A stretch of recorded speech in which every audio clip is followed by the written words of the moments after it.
Okay, so I walked all the way to Tim's, and then, so now I'm not by my car, and I decided to just keep on walking. I mean, it is a beautiful day after all, and I could go all alone, with no one to be troubled about a thing. Such a picturesque walk here, by the water. It feels so good to be by the water. See, there's something about it. Like, is that like PDA? Where I'm like, I just really like the taste of freedom. Like, I remember feeling that way about driving too. Like, when I got my first car, I was like, yes, I'm free. Oh, yeah, and here was an idea that I wanted to kind of talk about. Am I a horrible person? Sometimes I think that I am. Certain things I do, I'm like, that seems a tad questionable, oh, madam. um,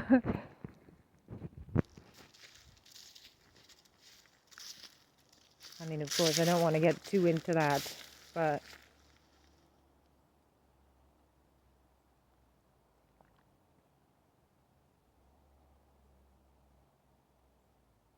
yeah, I just like to be free to do things that I want. Everyone does, right?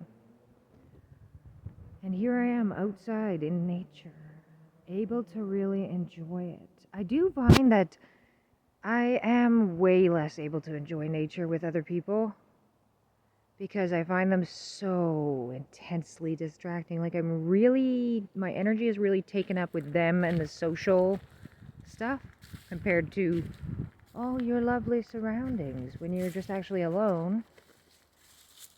And you can notice the birch tree that is so huge. It is beautiful here, man. I mean, that's why I come here, of course. It's just so tempting. Right now, I'm really in a time of flux with the move. Like, my routines have all been disturbed, you know. Like, we live in a different place, so it's a different way that I have to go to take the kids to school. There was this whole thing with trying to figure out the bus.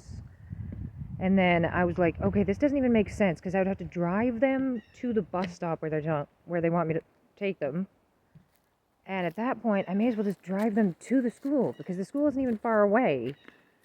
It's only if it's convenient. Like, it's pretty far. It's more than 10 minutes for me to walk.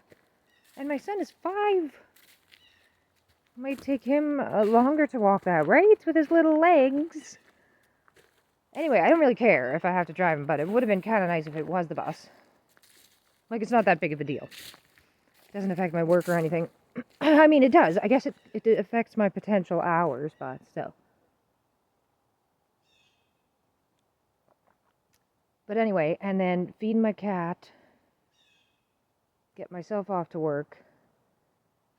And then my husband's grandmother came home, so she sometimes needs help with things like getting her garbage out on garbage day and things like that. And I've been getting water over there too, because our water from the tap is not drinkable.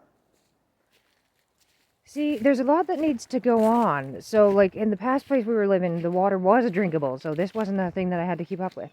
We do have our own washer and dryer, so we're not going to his grandmother's for that. But going for water has us going pretty often. I mean, we could still, obviously, like, do our dishes and stuff. And we have a dishwasher. And the laundry, and we can bathe and stuff. We have a bathtub.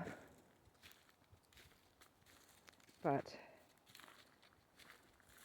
there's just a lot going on. There's a lot of change, and I'm kind of trying to hang on for dear life. It's hard for me to deal with things not being the same, and I think I really am having kind of a difficult time with it. And then I feel like I'm being so criticized. But on the one hand, it's probably partly I just think I'm being criticized because I'm just like kind of being negative, right?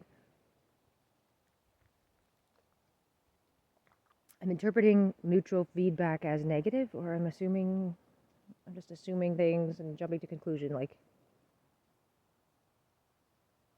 I'm sensitive. I'm easily upset. I'm easily hurt.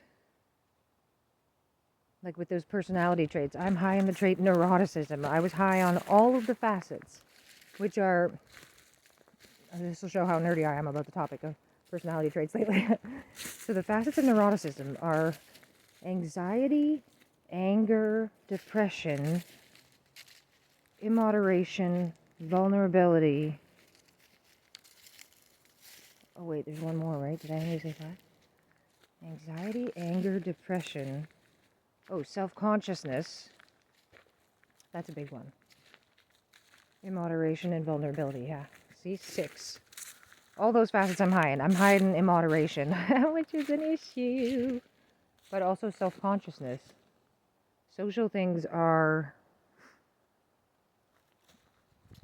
I feel worried about it.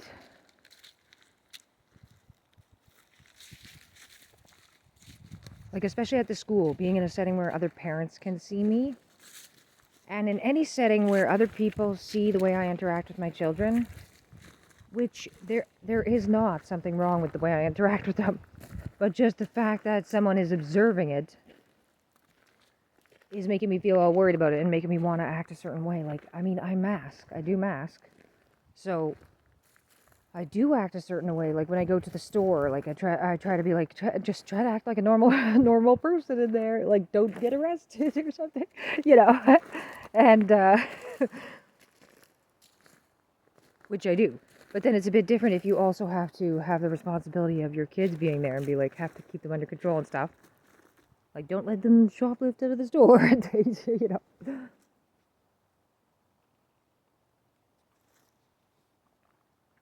I don't know. It's a tough game. It's a tough game. I feel so unsure about parenting. And I kept on thinking, I remember as a kid, like I grew up going to Sunday school and I believed in Christianity. I am a Mennonite. So, I always believed all this, and years later I lost my faith. And I remember I always thought back then, like, some of the things don't seem like they quite make sense, but one day I'll be able to talk to some kind of, like, church elder or something like that. Like, I guess I kind of imagine something like that, where it'd be, like, some kind of higher-up type person where I'll be able to ask them all the questions I have, and they'll be able to answer. And then, like, as I got older, I kind of realized that obviously that wasn't true, because, like, how could there be a person who would be able to answer those questions? Like, to explain the meaning of Bible verses and stuff, how could there be a person who could do that? I just can't believe in that. So then, that seems silly. But then I think, like, now I'm also kind of doing that again, where I think, like, someone else can explain this, and it's just not that type of thing where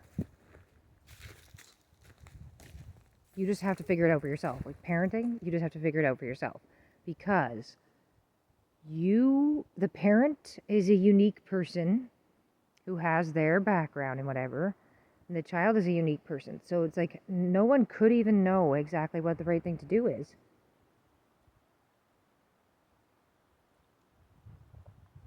I mean, there's lots of good things to do, but you have to, like, be attentive. You have to be there. You have to notice things. You have to have certain things, provide things, and yeah.